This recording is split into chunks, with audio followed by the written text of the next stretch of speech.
അപ്പോൾ നമ്മുടെ കഴിഞ്ഞ കൊല്ലം നമ്മുടെ കൂടെ ഉണ്ടായിരുന്ന ബ്രില്യൻറ്റിലുണ്ടായിരുന്ന കുറച്ച് കുട്ടികൾ നമ്മളോടൊപ്പം ഉണ്ട്. ഇവർ മെഡിസിൻ ഫസ്റ്റ് ഇയർ ആണ്.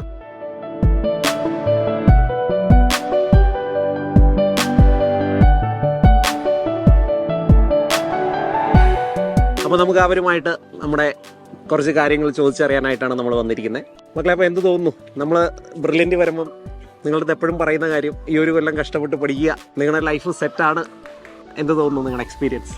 വളരെ സന്തോഷമുണ്ട്. കാരണം നമ്മുടെ ഒരു ഡ്രീമാണ് ഇവിടെ വന്നിരിക്കുന്നത്. കോട്ടയം മെഡിക്കൽ കോളേജ് കിട്ടണമെന്ന് തന്നെ ആഗ്രഹം ഉണ്ടായിരുന്നു. അപ്പൊ അതിന് ബ്രില്യൻറ്റിനോട് ഒരുപാട് താങ്ക്സ് ഉണ്ട്. കാരണം അവിടുന്ന് കിട്ടിയ നമുക്ക് മോട്ടിവേഷൻ ആവട്ടെ, സ്റ്റഡി മെറ്റീരിയൽ ആവട്ടെ, അതൊക്കെ കൊണ്ടാണ് നമ്മളിപ്പോൾ ഇവിടെ എത്തിയത്. വളരെ സന്തോഷമുണ്ട്. 3 മാസമായി നന്നായിട്ട് പോകുന്നു.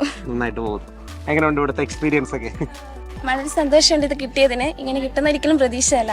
ഇവിടെ കിട്ടിയിട്ട് ഒത്തിരി സന്തോഷമായിട്ട് നല്ല ഫ്രണ്ട്സ്, നല്ല ടീച്ചേഴ്സ് എല്ലാം കിട്ടി. പിന്നെ ഒരുപാട് പ്രോഗ്രാംസ് മെഡൈസ് എന്ന വലിയൊരു ഇതിന് ഇവിടെ നടത്തിയപ്പോൾ ഞങ്ങൾക്കും പാർട്ടിസിപ്പേറ്റ് ആവാൻ പറ്റി. അതിലൊക്കെ ഒരുപാട് സന്തോഷമുണ്ട്.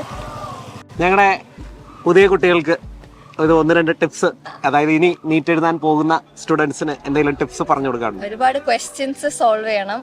ഇപ്പോൾ തിയറിയിലിട്ട് ഒരുപാട് പണിയാണ്ട് തിയറി മനസ്സിലാക്കിയിട്ട് ക്വസ്റ്റ്യൻസ് പ്രാക്ടീസ് ചെയ്യണം. അപ്പോൾ പ്രാക്ടീസ് ആണ് കീ സക്സസിന്റെ. ഏത് സബ്ജക്റ്റ് ആണ്? ഫിസിക്സ് ആണോ, കെമിസ്ട്രി? എല്ലാ സബ്ജക്റ്റും, കെമിസ്ട്രിയും ബയോളജിയും.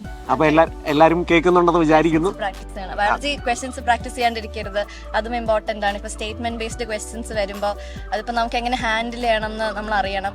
പോരാത്തതിന് നമ്മൾ എത്രത്തോളം പഠിച്ചു എന്നല്ല, ഇപ്പൊ നമ്മൾ എക്സാം ഹാളിൽ ഇരിക്കുമ്പോൾ ഒരു 3 hours 20 minutes നമ്മൾ എങ്ങനെ ഹാൻഡിൽ ചെയ്യുന്നു എന്നതിനും ഒരു വലിയൊരു ഫാക്ടർ ഉണ്ട് നമ്മൾ സക്സസ്. അപ്പോൾ ടെൻഷനൊന്നും ഇല്ലാണ്ട് ചെയ്യാൻ നോക്കാം. നമ്മൾ കഴിഞ്ഞ കൊല്ലം ബ്രില്യൻറ്റിൽ റിപ്പീറ്റ് ചെയ്യുന്ന സമയത്ത് ഒത്തിരി പഠിച്ചിട്ടുണ്ട്. അത് ഇവിടെ നമുക്ക് അത് ഉപയോഗം വരുന്നുണ്ടോ? ഞങ്ങളിപ്പം കൂടുതലും ബയോളജി തന്നെയാണല്ലോ കോൺസെൻട്രേറ്റ് ചെയ്യുന്നത്.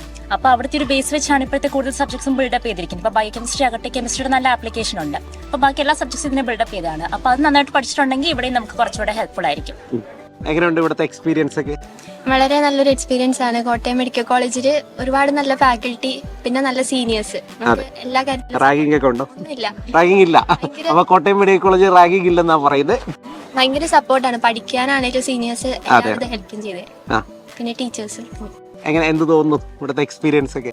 എക്സ്പീരിയൻസ് എന്ന് പറഞ്ഞാൽ സീനിയേഴ്സ് ഇത്ര ഫ്രണ്ട്ലി ആയിരിക്കും, ഇത്ര ഹെൽപ്ഫുൾ ആയിരിക്കും എന്ന് ഒരിക്കലും പ്രതീക്ഷിച്ചല്ല. റാഗിംഗ് ഒക്കെ പ്രതീക്ഷിച്ച് വന്നതാണ്? റാഗിംഗ് ഒക്കെ അത്യാവശ്യം പ്രതീക്ഷിച്ച് വന്നതാണ് ഞാൻ. പക്ഷേ സീനിയേഴ്സ് നമുക്കാണെങ്കിൽ പഠിക്കാനായിട്ട് അവർ സ്റ്റഡി മെറ്റീരിയൽസ് ഇറക്കുക, അതുപോലെ തന്നെ ചാനൽ, പിന്നെ സ്പെഷ്യലായിട്ട് ട്യൂട്ടേഴ്സിന് അസൈൻ ചെയ്തൊക്കെ ചെയ്യാറുണ്ട്. പിന്നെ വളരെ ഹെൽപ്ഫുൾ ആണ്. പിന്നെ ഒരു സേഫ് സോണിൽ എത്തിയ പോലെ ഇപ്പൊ ഒരു ക്യാമ്പസ് കയറിയപ്പോ തോന്നുന്നുണ്ട് ഒത്തിരി നാള് ഇങ്ങനെ പേടിച്ച് കഷ്ടപ്പെട്ട് ആ ഒരു പ്രിപ്പറേഷന്റെ ഫേസ് ഒന്നും ആലോചിക്കാൻ പോലും പറ്റാത്ത പോലെ ചിലപ്പോൾ പേടിച്ചു പോയിട്ടുണ്ട്. സേഫ് സോണിൽ എത്തിയ പോലെ തോന്നുന്നുണ്ട്. തീർച്ചയായും. അപ്പൊ ഇത് നമ്മുടെ വിദ്യാർത്ഥികളുടെ അനുഭവങ്ങളാണ്. അപ്പം കോട്ടയം മെഡിക്കൽ കോളേജിലെ നല്ല നല്ല അനുഭവങ്ങളുമായിട്ട് നമ്മൾ വീണ്ടും തുടരുവാണ്. എൻട്രൻസ് സംബന്ധമായ വാർത്തകളും അപ്ഡേഷനുകളും ഏറ്റവും വേഗം ആധികാരികമായി അറിയാൻ ബ്രില്യൻറ്റ് സ്റ്റഡി സെന്റർ പാല യൂട്യൂബ് ചാനൽ സബ്സ്ക്രൈബ് ചെയ്യുക, ബെൽ ഐക്കൺ അമർത്തുക. ഈ വീഡിയോ മറ്റ് സുഹൃത്തുക്കളിലേക്കും ഷെയർ ചെയ്ത് നൽകുക.